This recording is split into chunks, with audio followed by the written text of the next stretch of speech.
Welcome. Welcome to our Just Breathe practice. I'm glad you've made the effort and the commitment to practice. Go ahead and find yourself into a comfortable seat.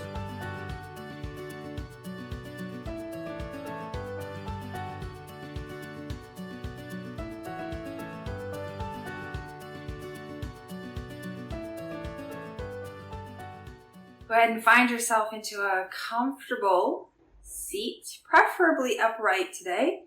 And as you do, I'm going to ask that you bring your hands in, resting, but the fingers essentially pointing forward, however they land. They might be on your thighs, they might be on your calves, they might be wherever they land, but that's just going to help to put the shoulders in a little bit of a neutral position, the elbows by your side.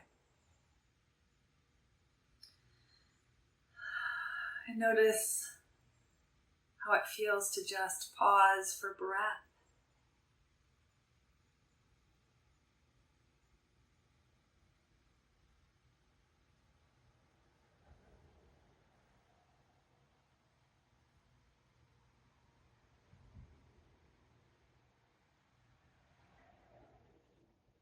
What is the qualities? How would you describe your breath in this moment?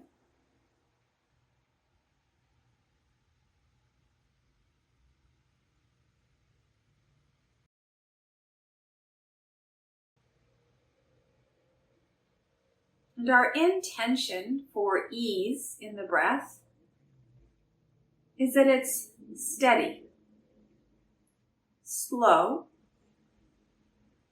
silent, meaning that there's no obstruction or closing in the throat or the nose, and through the nose as the priority. Now that's not to say that there's not reasons to breathe in other ways, but for our practice of improving our daily, every minute of everyday breath is to cultivate that ease. So just notice.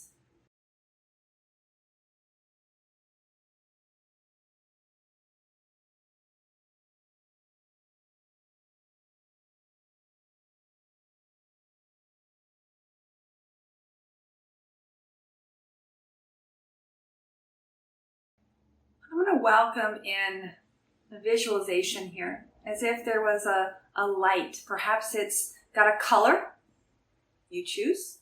It's often suggested to be gold. The light I often see is either blue or white. Whatever you see is fine. But on the inhale, imagine that light traveling up your spine to reach the crown of your head, or maybe even just a little bit above. And then on the exhale, take that light back down as if to touch and ground into the earth. Rise on the inhale. You might even feel the spine kind of elongate, the curves of the spine minimize. Just don't collapse the spine on the exhale.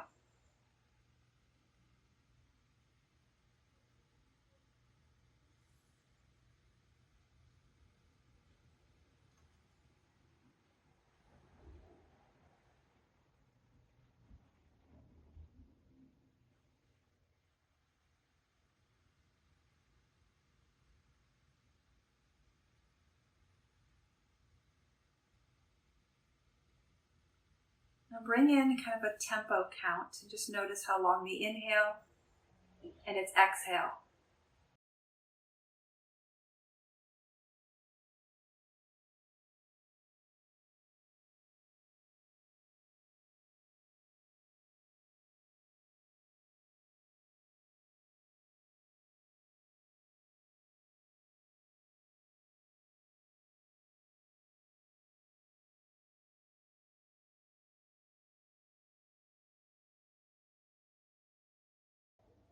All right, now we're going to shift the attention to our heart, or you might even prefer your solar plexus, right? So the Manipura chakra, if you're dealing with perhaps courage or doing hard things, or my preference is the heart as a place of compassion for ourselves and for others. And the heart chakra is halfway up and halfway down, so it's a nice little midpoint. The idea here now is we're going to send our breath and our attention in two directions. So the inhale, we send it away from the heart or the solar plexus. And the exhale, we draw it back in. Inhale. Draw it back in and make the exhale just one count longer. Repeat and expand one count at a time until you reach your uneven maximum, right? So it might be a 2-to-1 ratio, exhale longer than the inhale. It may be something other than that, right? Just see what you can find. Expanding in both directions on the inhale, coming back to your center on the exhale.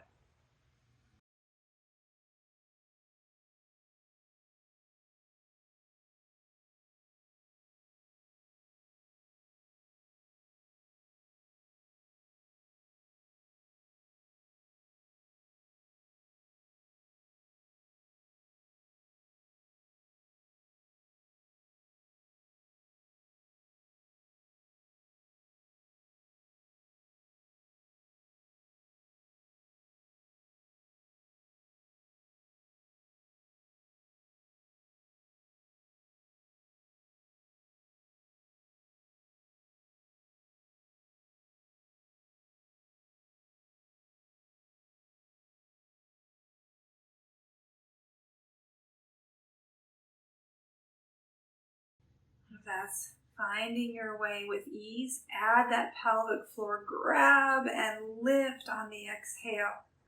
And then again, slowly soften and open the pelvic floor on the inhale. Again, you can be expanding the breath here on each exhale, taking it a count longer, or find your steady pace and maintain the steady count as you bring in that additional layer of the Dharma breath, the life's work breath, as I call it, that we're working to cultivate that stability in our pelvic and abdominal core.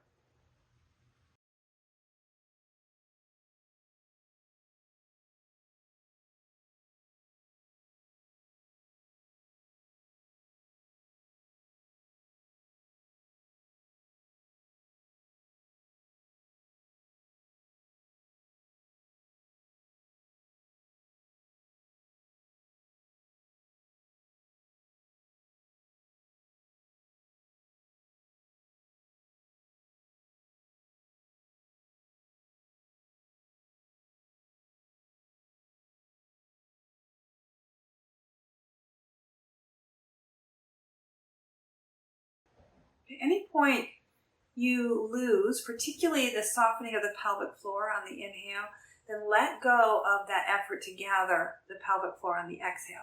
Focus just on softening. I want to make sure we engage the parasympathetic nervous system, which is a bit of an oxymoron to say.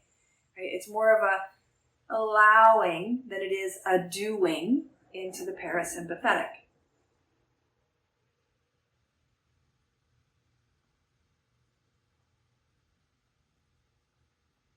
Now, whether or not you've got that pelvic floor lifting, right, you can start to move towards that Ujjayi. Again, on the exhale only for my recommendation, to draw up from the pelvic floor into the throat as you draw in through the ribs and coming to that heart or Manipura center with your imagination. So inhale and expand. Exhale.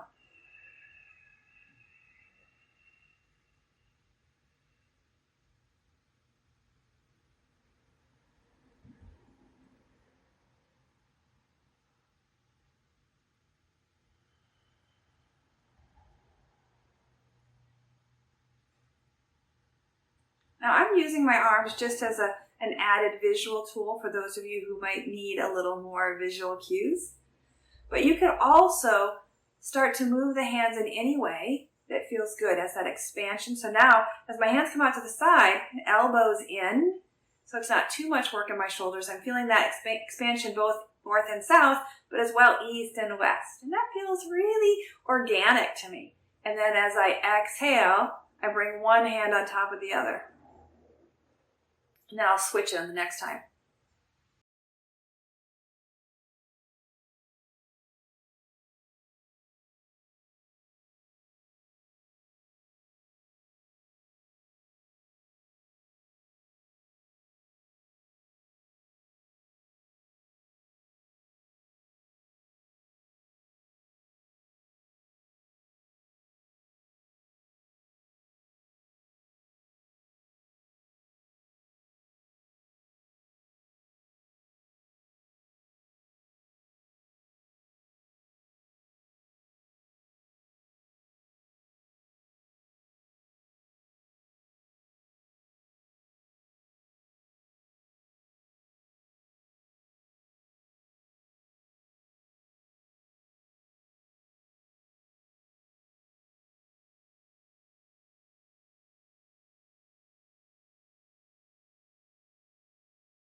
Now, if you've got a good sense of your pelvic floor contracting and releasing, you can add on that ujjayi on the inhale, but only if your pelvic floor still gets that blossoming, softening, releasing. The throat stays tight. And so now we start to expand the skill set of these bandhas, right? So the throat and the pelvic floor often work together in the same direction. So as we tease them to do opposite work, we're actually building dexterity in our center strength, as well as our movement and breathing. So take your time.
Release the most challenging edge of your breath practice. Maybe that's the ujjayi, maybe that's the pelvic floor. Just release one dimension.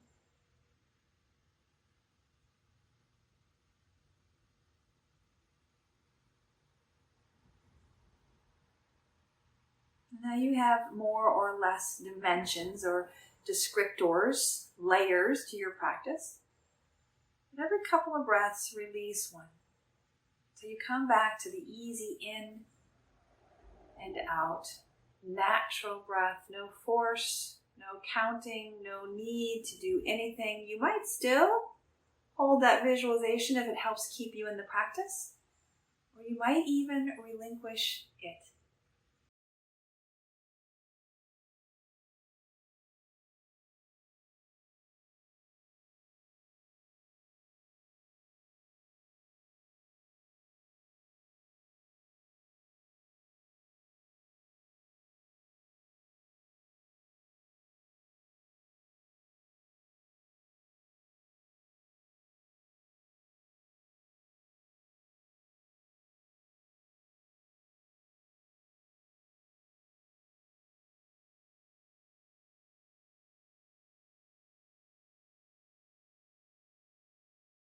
Like that.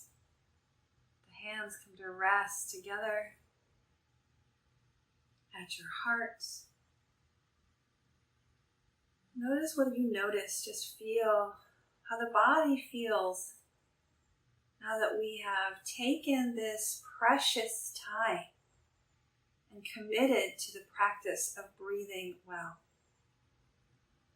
Unwinding some of the habitual, perhaps repatternings and compensation ways in which we function, bringing it back to our center rooted in compassion, or our center rooted in getting shit done, that Manipura.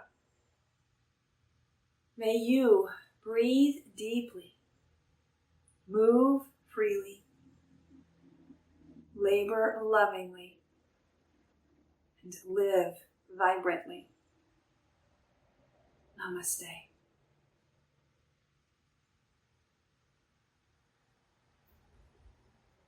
Thank you so much for breathing. Breathing with me, but more importantly, breathing for you.